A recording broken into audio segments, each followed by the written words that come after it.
Welcome back to the Pigskin Podcast, presented by Home Federal. My name is Ben Pherson. This is Jason Feldman.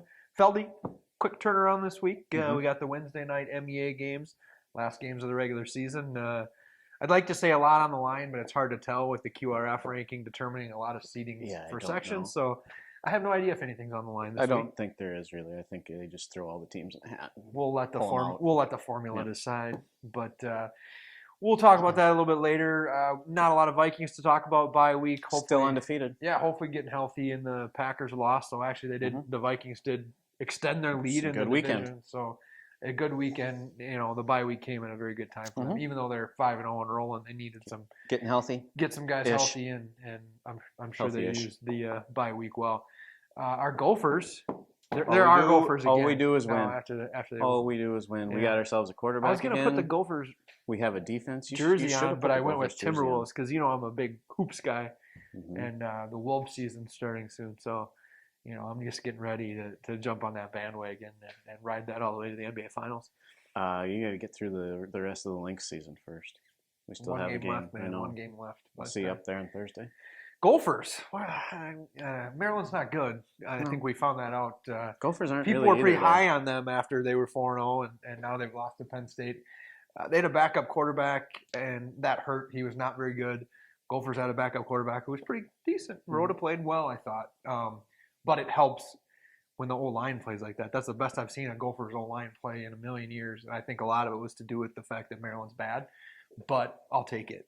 Hey, a win's a win, and at this point, with the way the Gophers schedule sets up, 2 more and they're in a bowl, which I think had to be the goal at the start of the year. Which they should get the next 2 weeks, but I can't count on anything. You can't count on anything with this team. Well, I will count on a win this week. If they lose this week, I am officially done for this. A bowl game feels a lot more realistic and optimistic this week than it did a week ago.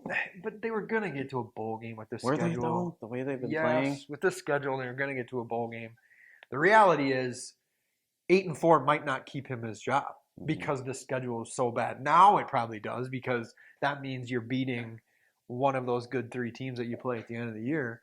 I don't know that they're capable of doing that right now. They're capable of doing it. I shouldn't say capable, but I'm not going to count on them to do it, I guess, is the way to go. So they get a very, I'm not going to say winnable, a must-win game. You got to beat teams like this at home, homecoming. It's a game that you don't just win. The interesting thing will be if do you play Rhoda again? Probably not. I'm guessing they don't. I thought I would. Not overwhelming, but he was not terrible. But I mean, he did what he had to do in a game like that. They didn't need him to go out and throw for 300 yards or anything. He was definitely better than Mitch Liger. He did his job. 2 weeks. He was. I think you give him another shot. Why not? If Mitch really did have a concussion and is kind of battling his way back from that, why not give Connor Rhoda another start? Yeah. All right, we won't spend too much time on it. 11 a.m. game for the Gophers on Saturday. But, yeah, let's talk high school football since it is right around the corner. Wednesday night games. Feldy, we'll do our players of the week first. You go ahead and do your player of the week first.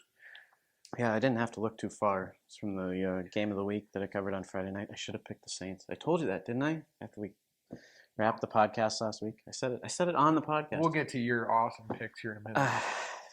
St. Charles, Keegan Maloney, the junior running back. Defensive back, did it 2 weeks ago against Triton. Stepped in and had a big game when Parker went down with an injury. Did it again on Friday night. Parker went down at the end of the first half. Maloney stepped in, had 169 yards of total offense, 3 touchdowns, 1 rushing, 1 receiving, and 1 by interception return, all in the final 4 minutes of the game to help St. Charles rally and win 32-14. The game was a lot closer than that score would indicate. As I said, 3 touchdowns in the last 4 minutes. But just another really good performance by Keegan Maloney in place of an injured starter. Well, we were just joking off air about people whining about injuries for their pro football teams. As we're seeing, the teams that are the deepest, the Cowboys, how many huge injuries have they had? The Minnesota Vikings have had a couple of injuries as well. And these are the teams that are doing well, the teams that have the depth, and they really I'm sick of the next man up, cliche at this point, but it truly is. That's the way it is. The team that is prepared for that and the team that has the prepared backup seems to get it done. And like you said, Keegan Maloney replacing a very good running back in Parker Went goes in and doesn't. The offense doesn't skip a beat. So, and that's how you beat a good football team in Zumbrota. And that's what they did. They kind of controlled the clock, and with the wind situation on Friday night, as anyone who was out at a football game would know in our area, it had a pretty big effect on this game because Zumbrota Mazeppa really likes to throw the football. St. Charles did a good job of shutting that down when ZM had the wind at its back and trying to make them one-dimensional and kind of grind out the clock. And the Saints did an excellent job at that and got the win. So my player of the week, his numbers are not anything to scream about, but it's more a situational player of the week. We could go with Thiel and the quant every week. We say that every week. Thiel had 199 yards and 3 touchdowns. Quant threw for over 300 yards. It's just an average Friday night for Stewartville. Correct. They just that's what they do. But I'm going Noah Ryan from Castle Manorville. He's a wrestler, so that's check number 1. But what they did to Cannon Falls, shutting that offense down, shutting down Hofstad, holding him to 69 yards rushing, a kid who was leading the area in rushing. I would guess that's probably about as well as he has been defending all season. I would think so. I would think that's probably his worst game of the year. And Noah is definitely a leader on that defense. So I have no doubt that he had something to do with it. He also scored their only 2 touchdowns of the game. I think, what you saw is a team that was desperate. Casson can't lose that game. I mean, they were desperate the week before and won a close one. They were down 6-0 entering the fourth quarter of this game, and Noah Ryan scored both those touchdowns in the fourth quarter. I think you saw coaching staff make some adjustments this week and say, this is how we're going to win this game. We need to grind it with Noah Ryan, and in a lot of these games, that's going to be how Casson. And they're going to have to do that kind of thing come playoff time because that section they play, and you look at those top 4 teams with Winona, Stewartville, Byron, and Castle Manorville, that's the way they're probably going to have to play to win games. Right. Yeah, I think trying to run and gun with those teams is probably a mistake for a team like Castle right now. But yeah, I'm going to give Noah a good nod for scoring both the touchdowns in a close win. And like I said, I don't have his defensive statistics, but I know he's one of the leaders. So for them to shut down an elite back like Hofstad is an impressive feat, especially up in Cannon Falls too. For a Cannon Falls team that has been playing pretty well here lately. So. Can I pick a second player of the week? No. We're just going to move on. Unless it's me. No, it's not you. And I may be a bit biased here, but I was just going to give a shout-out to Zeke Elliott, the stud defensive end from Caledonia. He's clearly a great football player and smart as well, committed to the University of North Dakota Zeke Elliott? Aren't you talking about the Cowboys? Zeke Ott, excuse me. Yeah, Zeke Elliott's a good football player too, right? Sorry, Zeke. Zeke Elliott? Who are you sorry to? Zeke Elliott or Zeke Ott? Both. Okay. All right. Yeah, he's pretty good, but I don't like where he's chosen to go to school. But yeah, he's clearly a good football player and intelligent. Whatever. How did you do in picks last week, Feldy? I mean, 5-2 is good for you. I'm still tied. We're still tied. Yep. But you're no longer leading. I went 6-1. You went 5-2. I'll get it back this week. Don't worry. Had it not been for my Rockets, I would have had a clean sweep this week, and then you would be losing. I told you I should have picked St. Charles. I told you that last week. I've been on the Fighting Saints bandwagon. I didn't pick them. They won. Not smart, Feldy. Downfall. Not smart. So now we are tied. We are both 37-12 on the season. One big week of regular season football left, and boy, is this tough. Lots of good games. Tough one to pick, but let's. Do you want to talk about the QRF first, or you want to talk about our picks first? Oh, let's save the QRF. All right.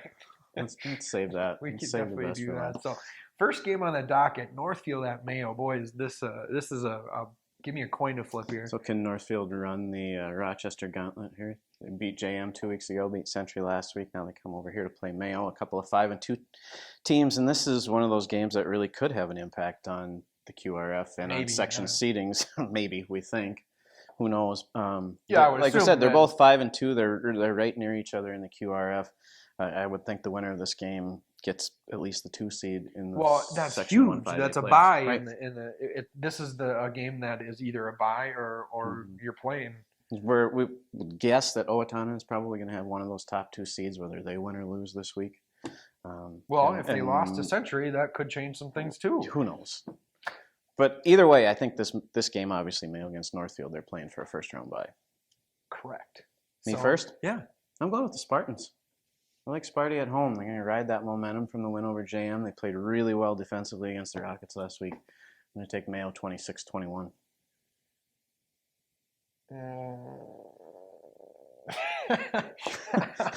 The Raiders, baby. I'm going to go with You put no Northfield. thought into any of this. Correct. I didn't even look at the games yet. I'm going Northfield just to be different. Yeah, just to be different from you. Okay. I have no explanation for that other than Northfield has beaten Mayo, I think, the last 2 times at least then perfect. played. Yeah, so there you go. That's why. Yeah. Just trying to help you out. Next game, Winona at Mankato West. It's my game to pick first.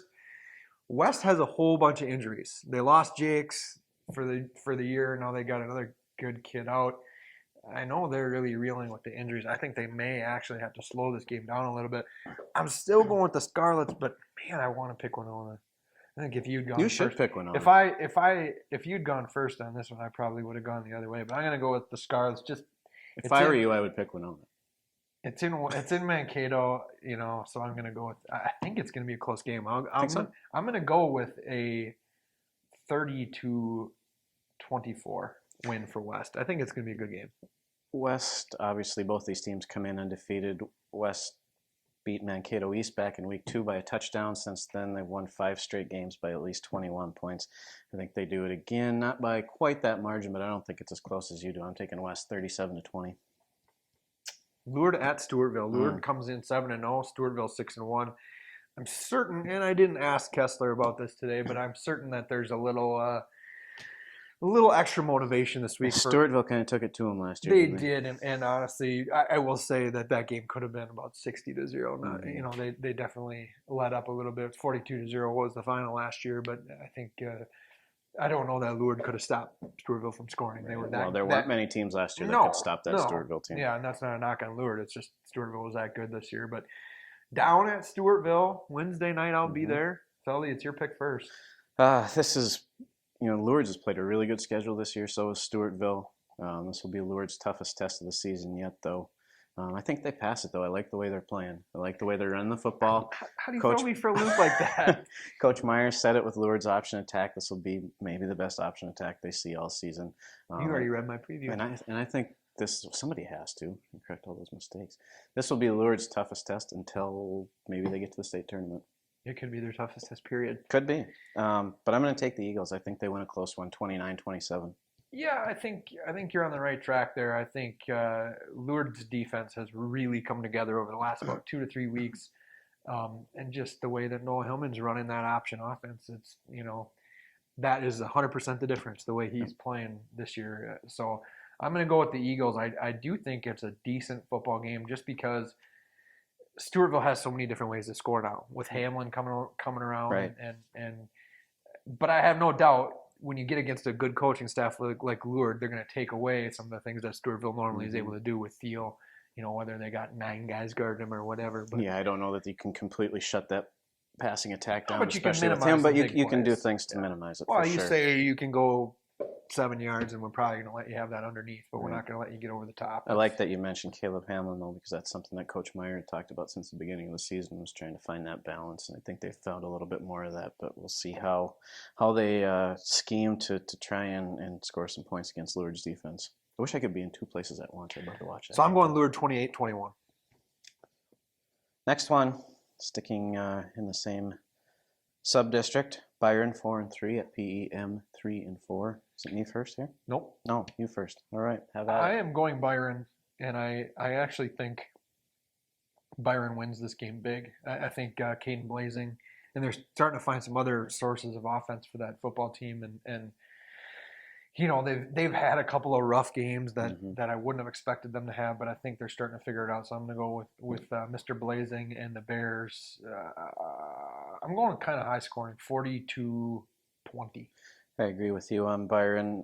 We just talked about the Stewartville team finding its offensive balance. I think Byron has shown that at times this year that they're capable of having, or being effective offensively, both with the run and the pass. I think it's going to be a little bit more low scoring than you do, but I'm gonna go with the Bears as well, 23-16. Byron goes into the playoffs on a 2-game winning streak. KenyonWanamingo at Blooming Prairie. That's another good game. Both teams 6-1. Both teams don't play very good competition during the season anymore because they got shoved over to that part of the state. But still, the showdown we kind of wanted to see up there. But same story for KenyonWanamingo this year as it was a year ago. Lose the opener to Goodhue. They've rattled off 6 consecutive victories against them. But how about that? They're 6-1 Pherson, and according to the QRF, they're the number 4 seed. in their section right now if the playoffs started. That's crazy. We'll talk about that. Oh, granted, like I said, they have had a weak schedule. I'll give them that, but they've done what they've needed to do. But they've got a 4-3 Blue Earth team above them in the QRF. Well, and I think KenyonWanamingo has probably more athletes than the QRF gives them credit for. They don't factor that in the formula? I don't think so. Well, you never know. It's your pick first. They've put in all kinds of little... Chop. KenyonWanamingo. I'm your boss now, you got to listen. KenyonWanamingo 22-14. Dang it. How are you going to do that to me? Kenyon's a better wrestling school. So I got to go with the Knights. You got to make Matt Ryan proud up there of me. And as long as Ole has nothing to do with that football program, then I feel like they have a good shot at success. So I'm going to go with Kenyon. It's at Blooming, though. I know. Man. I'm going to go 21-14. It's going to be a good football game. I don't think there's any doubt there. I think both teams are a lot different than they have been. Blooming is not the throwing football team that they have been, but they can still sling it. So Rushford Peterson at Goodhue, another very good football game. Maybe one we wouldn't even think about if it was down at Rushford, but at Goodhue, that's a good football game. That said, I can't pick G-Force this week. I think Rushford's too tough. I think they just have too many athletes to lose to Goodhue, even up at Goodhue. Maybe Goodhue can shut the lights off again and hey, whatever you have to do. Do what you got to do. Yeah, I'm fine with that. But I'm going to go with Rushford. I think it'll be a low-scoring game. I see another 20-14 type game. Yeah, I agree with you on that too. Maybe Goodhue could divert Rushford Peterson's bus to somewhere else. I don't know, cause a forfeit or something. It's hard to see Goodhue, this team, losing 2 games in a row. All these good games, we only have one difference. I know, as sturdy as they are defensively and up along the line, but RP is just playing so well defensively. They've only allowed more than 14 points in a game once this year. I think Goodhue surpasses that, but RP wins 26-19. Right now, the granddaddy, the game of the week, the home federal game of the week. Mr. Feldman will be down in Grand Meadow. Feldy, it's your pick. 2 7-0 teams, 1 and 2 in the state, not in the QRF, but it's one we've been looking at since the start of the season, and I know players from both sides have probably been thinking about it since Grand Meadow won the state championship last year. Honestly, Grand Meadow has won 7 in a row, I think, against Spring Grove, something like that. 7 of the last 10 for sure. These games are always seems to be close when they play in the regular season. I think the last 4 regular season games have been decided by a total of 10 points or something like that, all in Grand Meadow's favor. And I guess until a 3-time defending state champion loses, until somebody proves they can do it, I'm going to stick with the Larks 24-22. Boring, Feel free to pick differently, Gracie. I can't pick against the Super Larks. Who's the boring one? There's no super in Spring Grove right now. They're not the Super Lions? Lions? Add super into their name. They should become the Super Lions. Fine with that. Yeah, awesome. I'm fine with that. But hard game to do that, though. It's like you hate to say one mistake can cost us the whole game, but the reality in that matchup is that's the way it's been. And I think they're pretty close this year. I think. And let's face it, these teams there's a very good chance they're probably going to meet again in a couple of weeks. And so this game is probably for the number 1 seed. Yep. And for... Yep. But I got to go with the Super Larks 21-20. I think that's going to be a heck of a game. I think you're in for a treat. I don't know. I don't feel good about that one game we have different this week, but I got to keep it close in case we do go to the postseason here. So we got 1 minute to talk QRF, LD. Do we really need to even talk? No, I don't think we do. I think the reality of it is there's no point in arguing or saying anything because QRF, what it is. Minnesota Scores guys don't listen to you, and you'll only be talking to a wall if you try to argue with them on Facebook or on Twitter, I should say. Their argument against the Spring Grove Grand Meadow thing is they got to play that game earlier in the year. You What don't. does that have to do with the? Well, and I think if you talk to coaches in our area too, and probably around the state, they're going to tell you if you're going to get to win a state championship, you're going to have to beat these good teams along the way. Obviously, you'd rather not have to face a Caledonia or a Grand Meadow early in the playoffs, but you're going to have to face them at some point if you want to get through these sections. So seedings are what they are. You just got to beat the team that's in front of you. And it doesn't excuse having stuff wrong. We'll find those out in a couple days. But that's it. Get out to a game tomorrow night, though. Really, there's so many good ones to pick from this last week. You don't have school on Thursday, so you should definitely go to a football game. Find a football game. We're gonna bundle up. We don't have school on Thursday. I don't have school. So I'm definitely gonna go to a football game. And then, before you know it, it's gonna be playoff time. Next Tuesday, we'll be who'll be Playoffs. knee deep in The tournament. in the tournament. So thanks for watching. Thanks to Home Federal for sponsoring the show. And get out to a game. We'll talk to you next week.